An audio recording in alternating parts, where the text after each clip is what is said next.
nggak akan sanggup, Mas. Jadi tidak akan sanggup satu departemen saja ngurusin masalah narkoba. Saat ini kan sudah banyak departemen. Kementerian Hukum dan HAM buat di dalam lapas. Kemudian ada lagi saya lupa punya apa kejaksaan atau ya. Itu juga buat. Dulu kepolisian juga buat. Ada beberapa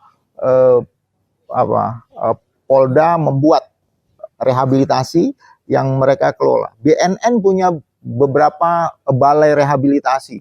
Balai loka di BNN. Kementerian Sosial punya berapa? Tidak tertampung, tidak terselesaikan. Bahkan pemerintah punya pun yang Kementerian Kesehatan juga tidak semuanya bisa jalan maksimal. Nah, oleh sebab itu, saya pikir kalau ditarik hanya di satu institusi saja, misalnya ini di bawah BNN saja, saya yakin BNN tidak punya kemampuan, tidak sanggup, karena jumlah penyalahgunanya sungguh sangat banyak.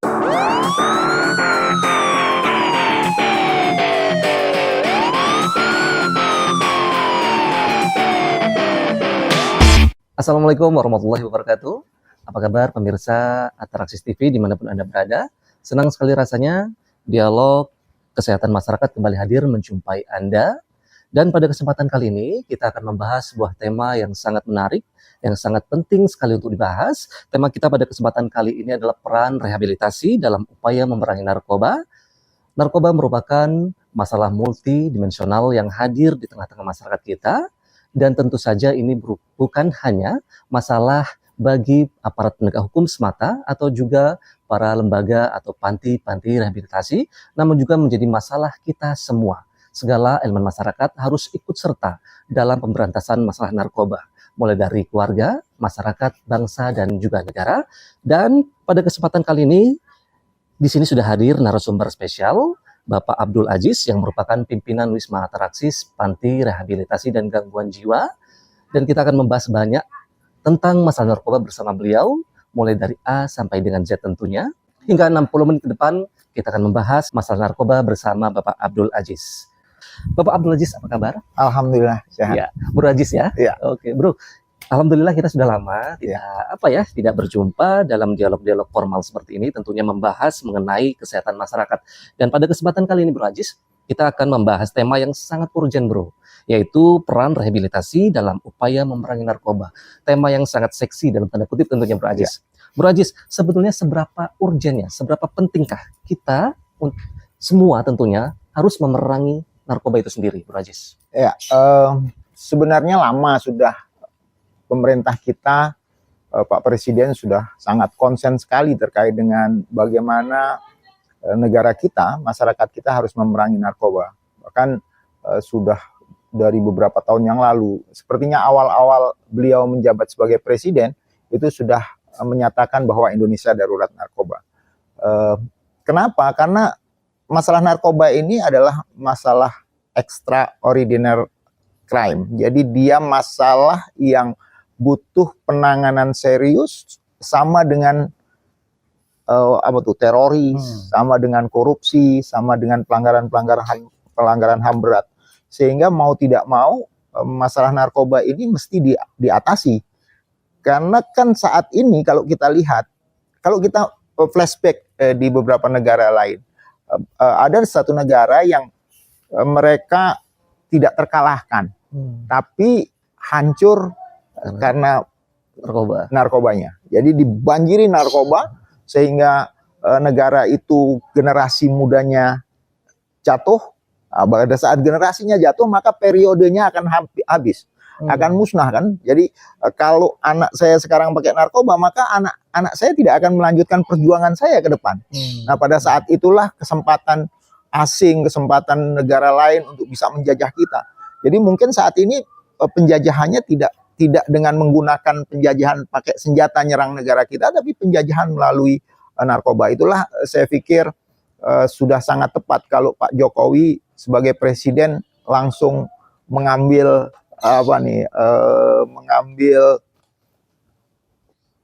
peran yang pertama. Jadi mengambil peran yang pertama, mesti kita perangi narkoba ini dan tidak ada ampun buat pengedar dan kurirnya. Jadi bandar, pengedarnya mesti ditumpas habis. Bahkan yang saya dengar apa nih? Kalau orang ditahan kan ada namanya diberikan pengampunan ya, penurunan tahanan, remisi segala macam ya. Untuk narkoba enggak. Ya, khusus untuk narkoba ini karena ini kejahatan internasional yang nggak bisa ditolerir lagi. Kalau memang harus hukum mati, hukum mati. Dan kita di Provinsi Lampung sudah banyak yang divonis hukum mati, tapi yang nggak kapok gitu kan. Nah ini saya pikir yang pertama, kenapa kita mesti memerangi ini. Jadi kita memang sangat sudah krusial mesti kita selesaikan masalah narkoba ini, dan ini bertahun-tahun bukan makin turun kasusnya tapi makin naik. Karena memang peredarannya juga makin masif. Jadi kalau sekarang ada 70-an zat baru yang masuk ke Indonesia, yang itu belum ada di undang-undang, belum ada di laboratorium kita masuk terdeteksi, sehingga ya mesti kita lebih aktif dari para bandar dan produser narkobanya dibandingkan dengan penggunanya. Oleh sebab itu saya pikir kita mesti bareng-bareng sama-sama, nggak bisa sendiri-sendiri lagi. Oke, baik bro. Artinya tugas pemberantasan narkoba bukan hanya tugas aparat atau pemerintah saja tentunya ya. Tugas semua elemen masyarakat. Bro Aziz tadi sedikit menerangkan bahwasanya dalam lingkup global narkoba menjadi penghancur peradaban. Invasi tanpa militansi. Artinya invasi tanpa militer. Oke. Itu secara global Bro Aziz. Lalu bagaimana kondisi terkini kalau kita menarik secara nasional Bro? Bagaimana kondisi sebetulnya narkoba di Indonesia saat ini? Oke, jadi kalau kita lihat sebenarnya nggak usah kita bicara nasional, kita bicara individu saja, keluarga. Bagaimana problema keluarga yang satu anggota keluarganya menggunakan narkoba, itu sungguh sangat-sangat, saya kalau dibilang kehancuran. Bahkan ada beberapa kasus. Ada satu kasus nih yang menarik ya, masuk ke panti dengan masalah penggunaan narkoba. Tapi ternyata dia pakai narkoba biar lebih percaya diri, dia ikut kelompok apa tuh yang sekarang lagi rame, geng motor, kan, sehingga dia punya keberanian. Ternyata untuk membentengi itu dia mesti berguru dulu ilmu kebal, ya kan? Akhirnya kalau di Wisma Ataraxis ini kita menggunakan treatmentnya banyak, sehingga kita coba dengan pendekatan ruqyah syariah. Ternyata jinnya banyak gitu kan, jinnya banyak. Begitu ditanya, oh iya saya belajar ilmu di ini, belajar ilmu ini untuk ilmu kebalnya. Nah keluarga ini sudah nganggap hancur. Kenapa? Ini usia anak baru 17-18 tahun, udah nggak sekolah, diberi modal usaha habis, uang bapaknya, uang ibunya selalu hilang di kamar. Ternyata anaknya menduplikat kunci kamarnya, menduplikat kunci lemarinya, sehingga dia dengan leluasa masuk keluar kamar ngambil uang bapak ibunya. Bapak ibunya karena uang hilang, bapak nuduh ibu, ibu nuduh bapak. Akhirnya bapak sama ibu ribut.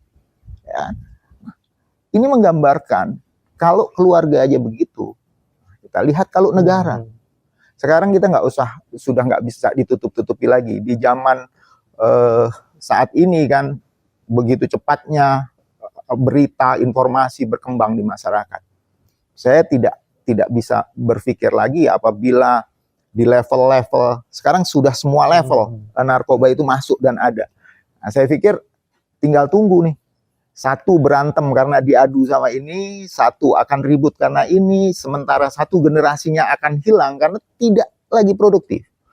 Pecandu tuh kalau tidak diobatin, tidak direhab, tidak ditreatment, dia tidak akan bisa produktif. Karena dia hanya hanya menguras. Jadi kalau di ilmu kesehatan, penyalahguna atau pecandu narkoba itu chronic relapsing brain disease kan. Penyakit kronis di otak yang kambuhan. Dan dia masuk kategori gangguan jiwa. Jadi di ICD-10 itu jelas bahwa ada salah satu diagnosa gangguan jiwa itu gangguan mental akibat penyalahgunaan zat. Nah ini yang saya pikir sebuah gambaran nyata, kalau satu anggota keluarganya menggunakan narkoba, maka akan terdampak yang sangat luar biasa, baik itu secara ekonomi, secara sosial, atau secara hukum, bahkan secara kesehatan. Begitu juga nih kalau naik lagi di kabupaten, di provinsi, di negara kita, di Indonesia misalnya, pada saat penduduk kita banyak yang menggunakan. Sekarang kan angkanya sudah luar biasa meningkatnya dibandingkan dari tahun-tahun yang lalu. Nah, tinggal tuh generasinya. Berarti tumbang nih satu generasi kalau ini tidak, sekali lagi narkoba ini tidak kita cegah, tidak kita atasi, maka akan hancurlah negara kita dengan narkoba itu. Ya, oke, Bro Aziz. Tadi Bro Aziz sedikit menyinggung masalah peran dari pemerintah kita. Dalam hal ini tentunya Presiden Bapak Joko Widodo, dan ternyata Bro Aziz pada tanggal 11 kemarin ini, 11 September, beliau mengumpulkan beberapa jajarannya untuk membahas mengenai terobosan-terobosan baru. Karena beliau beranggapan bahwasannya penyalahgunaan narkoba di Indonesia sudah melebihi ambang batas normal, dalam hal ini kita katakan sebagai darurat narkoba. Lalu seperti apa Bro Aziz menanggapi terobosan yang akan diwacanakan, mungkin akan digulirkan oleh pemerintah kita, Bro? Ya, sebenarnya kalau saya di sini berdiri atau berbicara atas nama praktisi rehabilitasi dan kesehatan, saya pikir, karena saya salah satu tenaga kesehatan. Ada beberapa hal yang perlu kita samakan persepsi mestinya. Mohon maaf, saya pikir yang digulirkan oleh Bapak Presiden, saya pikir sudah cukup bagus, karena saya meyakini beliau sangat konsen dan sangat peduli dengan bagaimana pemberantasan masalah narkoba ini. Tinggal bagaimana kita di level-level bawah bisa merespon apa yang disampaikan Bapak Presiden itu sebagai sebuah terobosan masing-masing. Jadi yang saya sampaikan tadi, nggak mungkin ini hanya Pak Presiden saja yang bicara, kemudian Kapolrinya diam, Kasatnya diam, Kementerian Sosial diam, Kementerian Kesehatan diam. Saya pikir nggak bisa begitu. Saya pikir kita mesti bersama-sama. Nah, ini sebenarnya sudah dirintis sejak awal, bahwa masalah narkoba itu sesuai dengan Undang-Undang 35 tentang narkotika itu, narkoba itu jelas penyalahguna itu direhabilitasi. Siapa yang merehabilitasi? Yang merehabilitasi dua kementerian, Kementerian Kesehatan dan Kementerian Sosial. Karena ini adalah masalah kesehatan dan masalah sosial. Sehingga dua institusi, dua kementerian ini yang bertanggung jawab terkait dengan rehabilitasinya. Jadi kalau kita mau ngurusin masalah narkoba nih, ada tiga hal sebenarnya yang mesti kita lakukan. Ada supply reduction, jadi suplainya yang kita kurangi. Urusan supply itu urusan kepolisian, aparat-aparat penegak hukum. Bagaimana peredaran narkoba di Indonesia, di negara kita, bisa benar-benar di-cut sama dia. Diberantas betul. Tangkep bandarnya, hukum mati, bahkan sekarang pencucian uang karena narkoba juga mesti disita. Jadi miskinkan semua bandar. Nah, itu upaya yang harus diambil oleh negara kita, dalam hari ini penegak hukum. Nah, kami di praktisi rehabilitasi, Kementerian Kesehatan, Kementerian Sosial, kita akan bergerak di supply demand reduction-nya. Jadi kalau tadi suplainya, mohon maaf, tadi suplainya itu mesti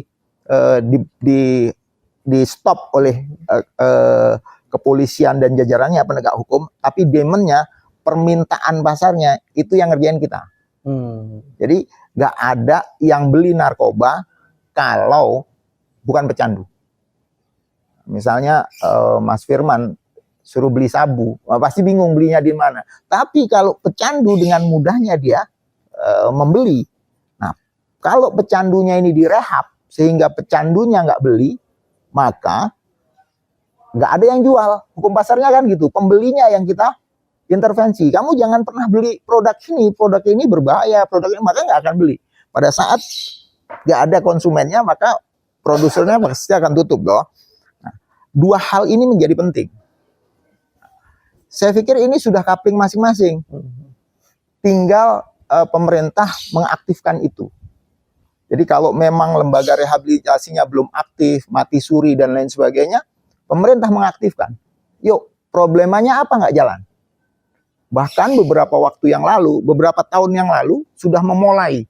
Karena di lapas itu penghuni lapasnya banyak sebagai penyalahguna, maka kebijakan Kementerian Hukum dan HAM buat rehabilitasi berbasis lapas.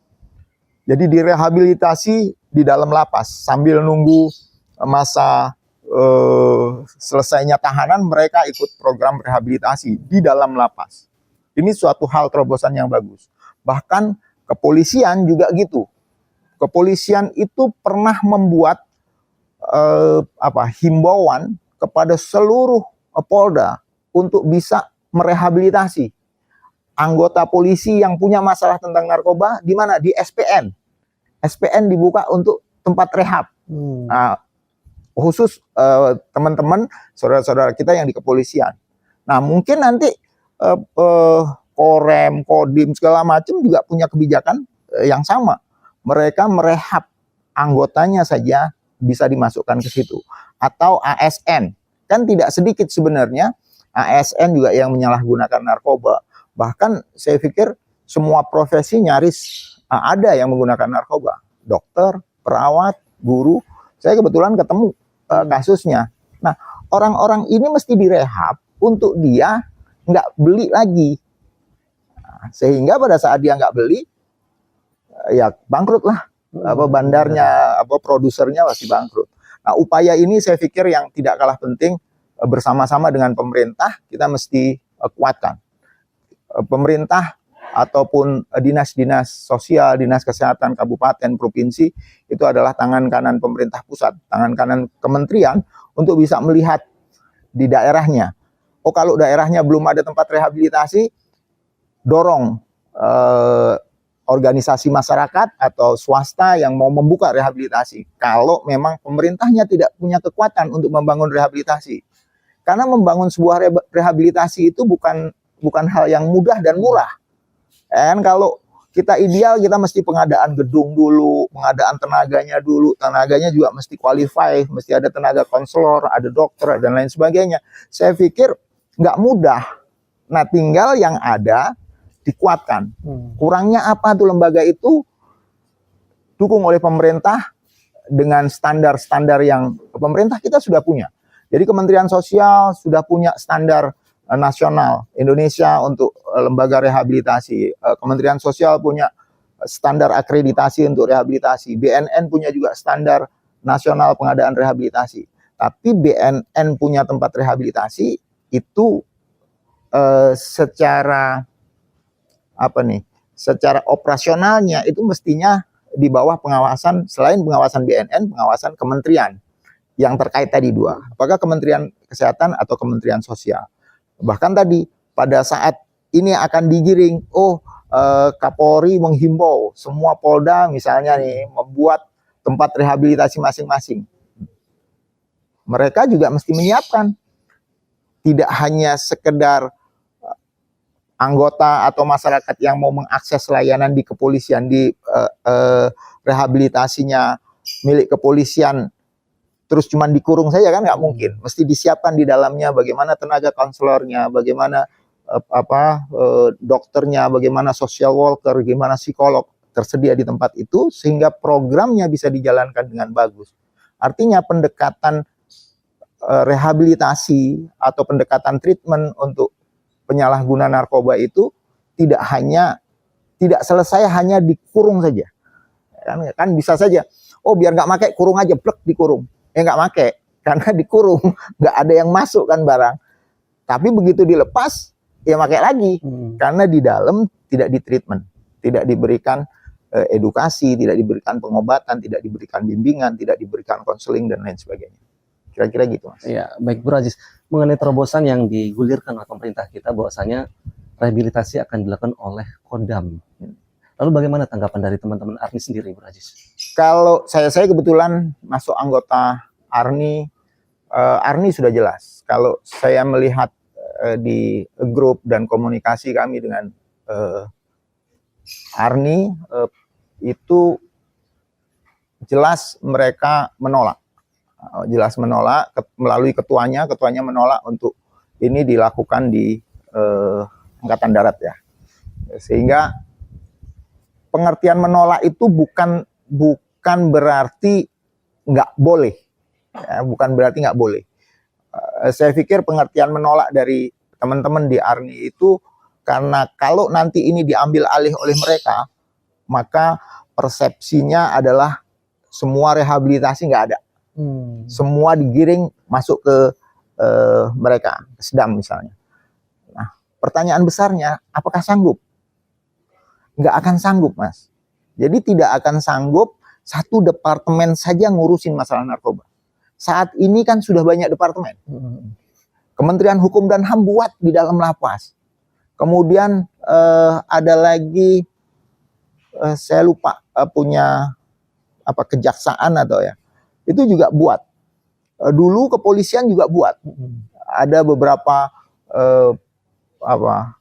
Polda membuat rehabilitasi yang mereka kelola. BNN punya beberapa balai rehabilitasi, balai loka di BNN. Kementerian Sosial punya berapa? Tidak tertampung, tidak terselesaikan. Bahkan pemerintah punya pun yang Kementerian Kesehatan juga tidak semuanya bisa jalan maksimal. Nah, oleh sebab itu, saya pikir kalau ditarik hanya di satu institusi saja, misalnya ini di bawah BNN saja, saya yakin BNN tidak punya kemampuan, tidak sanggup, karena jumlah penyalahgunanya sungguh sangat banyak. Ya, artinya harus ada sinergisitas antara pemerintah dan juga ARNI, Bu Aziz, begitu ya? Iya. Lalu respon atau tindakan konkret seperti apa yang sudah dilakukan oleh teman-teman ARNI, Bu Aziz? Mereka yang di pusat sudah mencoba untuk melakukan advokasi, karena ini juga kan Pak Presiden baru memberikan terobosan itu, sehingga saya pikir sudah tepat lah kalau ARNI saat ini sudah mulai melalui media mereka bicara, kemudian mereka mencoba untuk melakukan advokasi. Artinya ARNI sudah melakukan respon terkait masalah terobosan